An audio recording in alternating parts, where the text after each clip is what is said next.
Et indépendamment de ce côté qui est très important, le facteur exogène dans ce qui s'est passé en Algérie, parce qu'on va voir plus tard quelle a été la stratégie des alliés, entre guillemets, c'est-à-dire l'Europe et les États-Unis par la suite, dans cette affaire grandissante, face à cette affaire grandissante qui devient plus tard, non pas un conflit politique, mais un conflit militaire, c'est-à-dire un conflit de nature violente, c'est-à-dire une guerre civile tout court.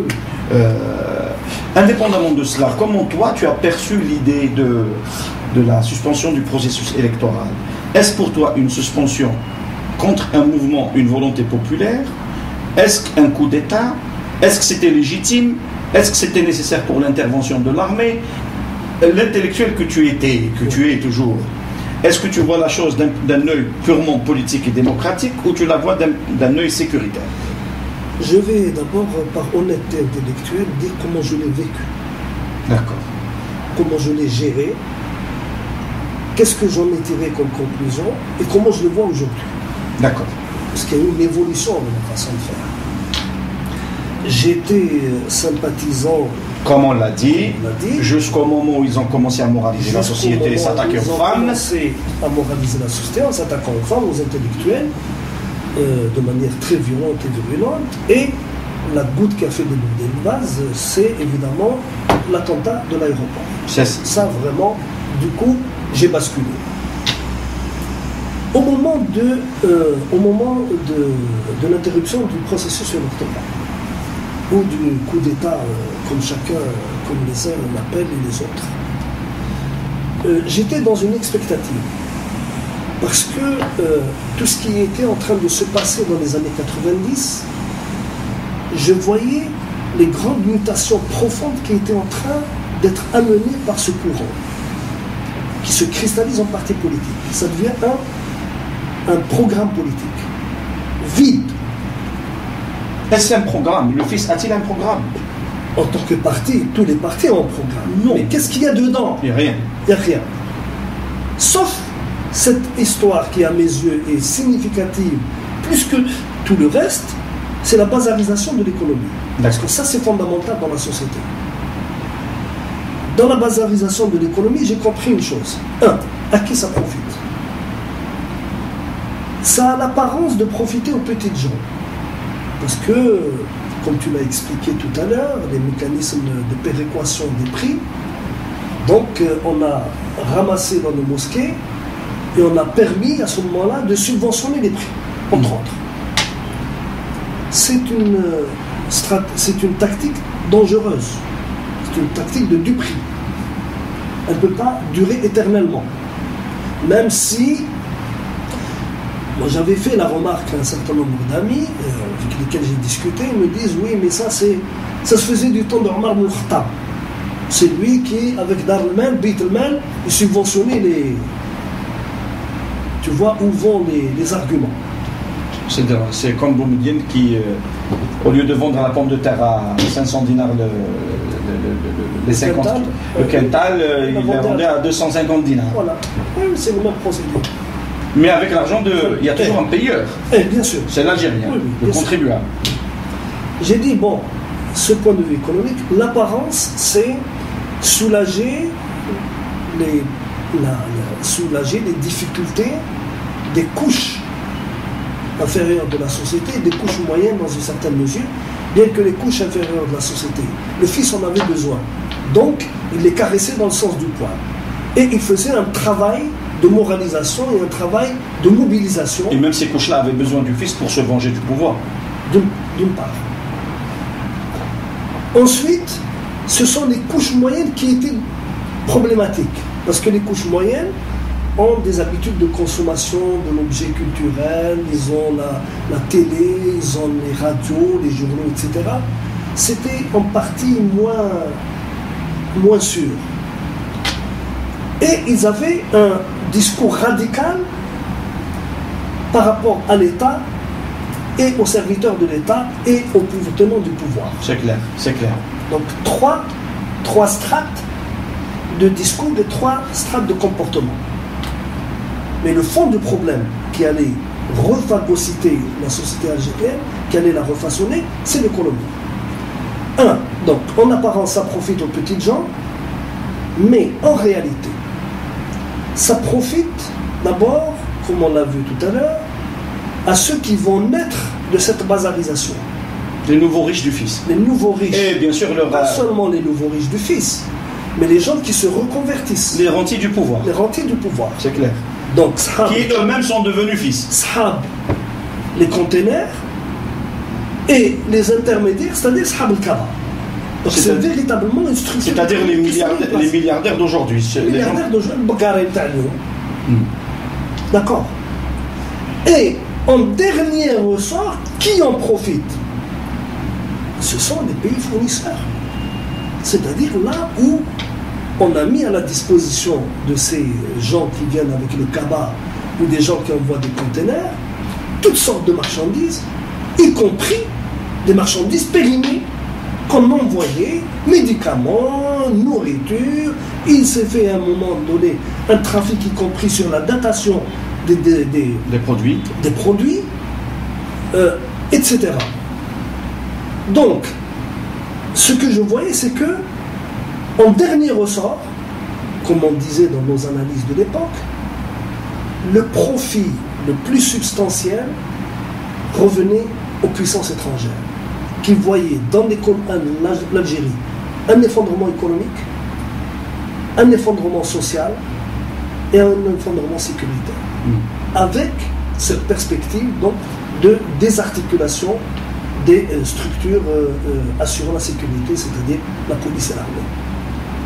Ça a été pour moi un drame, l'anarchiste que je suis, de défendre des institutions qui, par essence, à mes yeux, sont des institutions d'encadrement et de répression. C'est ça, c'est malheureux. C'est un drame pour moi. C'est une espèce de reniement, presque. Je me suis dit, est-ce que je peux aller jusqu'à ce reniement? Ben non, je n'ai pas fait le pas. Et comment c'était quoi je n'ai pas fait le pas. Ta position de l'époque, c'était quoi? Ma position, il faut dire qu'il y a quelqu'un qui a joué un rôle dans mon encouragement à la prise de position parce que j'étais vraiment perturbé. Pour t'éclairer un peu plus, juste entre guillemets, c'est juste une parabole. Continue ton analyse, j'allume. Vas-y, continue. Celui qui m'a un peu conforté dans la position que j'allais prendre. J'avais parlé de quelqu'un, qui s'appelle Mohamed Ben Mansour, qui est un ancien du FPLP, proche de Georges Habachi et de Mohamed Boudia, que j'ai connu donc, Mohamed Ben Mansour. Et quand je suis revenu en 86, en 87, 88, en 88, il m'a fait appel pour diriger la collection à Nice, en langue française. Oui. J'avais remplacé celui qui était avant moi, c'était Arjarat. 87, 88, j'ai récupéré la direction. Elle était belle cette collection. Elle était merveilleuse. Oui. Donc je le voyais souvent parce qu'il m'invitait, j'allais chez lui ou bien j'allais à l'ENAG, il était directeur là-bas, on a discuté, on a continué à discuter. Je me souviens, je le connais, je sais comment il est mort, Allah yarhamou, etc. Et on l'a regretté parce qu'on l'a. C'est un grand monsieur. Quand pratiquement 2 jours avant une semaine à peu près, dans la turbulence qui a suivi la victoire, c'est ça, dans la turbulence qui a suivi les élections, les résultats des élections, il m'appelle. Il me dit, est-ce que tu as un moment, je voudrais bavarder avec toi? Oui, frère. Camille, viens, on va déloger ça à cas, c'est informel. Alors que c'est dans son bureau. Il dit, j'ai quelque chose à te dire, j'ai dit oui. Il dit, il y a une décision qui vient d'être prise par un certain nombre de gens. Je ne peux rien te dire, mais on intervient pour empêcher le fils de prendre le pouvoir. Donc ça viendra en 100 ans.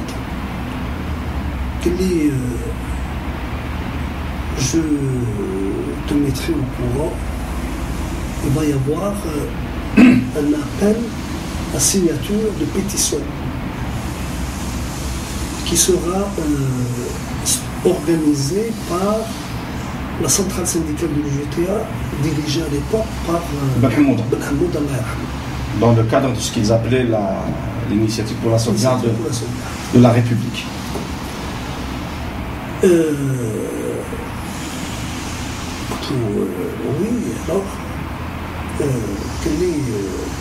faut absolument empêcher coûte que coûte les islamistes d'arriver au pouvoir. Et les séparatoires que je vais démontrer, tu sais de quoi il en retourne. Les Occidentaux n'attendent que ça. Ça s'est passé en Orient déjà. Ils ont joué sur cet aspect-là des choses. Et ils se servent de l'avancée de l'islamisme dans un certain nombre de pays pour s'autoriser à intervenir. Ce qui est vrai, ce qui est juste. Donc, j'aimerais bien que toi, tu commences à écrire, les gens te connaissent, tu fais des conférences, tu parles autour de toi, voir s'il est possible de sensibiliser les gens à cette initiative. Donc, Mohamed, écoute. Moi, je n'ai pas beaucoup de sympathie pour le régime algérien.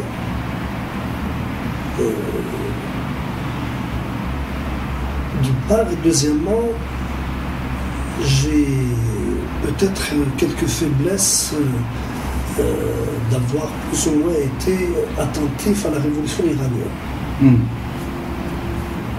Du coup, c'est vrai que la révolution iranienne n'a pas abouti là où j'ai cru qu'elle allait, puisque moi j'avais été désinformé ou mal informé, j'avais surtout suivi ce que me disaient mes amis des Moujahidine Khalq. C'était eux que j'ai connus en France. C'est par eux que j'ai lu le phénomène révolutionnaire en Iran. Et puis l'Iran, de certaine manière, la révolution avait mis fin au régime du Shah. Donc elle avait un aspect relativement attirant et positif. Surtout dans un pays comme le nôtre, tu sais, à choisir entre deux mots, je ne sais pas s'il est vraiment facile. Est-ce qu'il n'y a pas une tierce solution?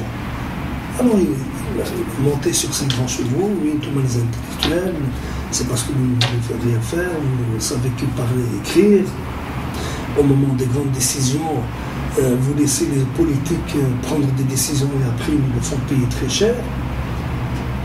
Mais cette fois-ci, c'est quand même un mouvement important dans lequel il y a la centrale syndicale qui est bien orientée actuellement grâce à notre Moda qui est un ministère.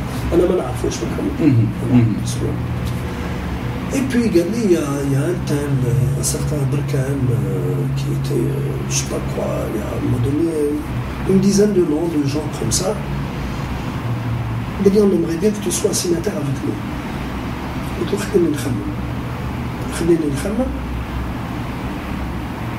Mais ça peut urger. Donc c'est une bousculade. Les choses nous bousculent. Moi, écoute, je ne te cache pas, je suis parti. Bon. J'ai réfléchi de 48 heures en pesant le pour et le contre. Et je me suis dit, il faut que je sois conséquent avec moi-même. Il faut que j'aille au bout de la logique. Et le bout de la logique, je suis allé signer pour l'interruption du processus électoral. Mais ça, c'était pas ta logique. Ça, c'était ma logique. C'est-à-dire, en réalité, tu étais contre. J'étais contre l'arrêt du processus électoral. J'étais fondamentalement contre, mais je craignais effectivement l'arrivée de la mouvance islamiste comme force principale dans la société. Parce que j'y ai vu un danger, pas pour moi. Je n'étais pas un homme du système, je n'étais pas un homme du régime, mais essentiellement, ce qui me préoccupait, c'était l'avenir de l'Algérie, la position de l'Algérie par rapport à un certain nombre.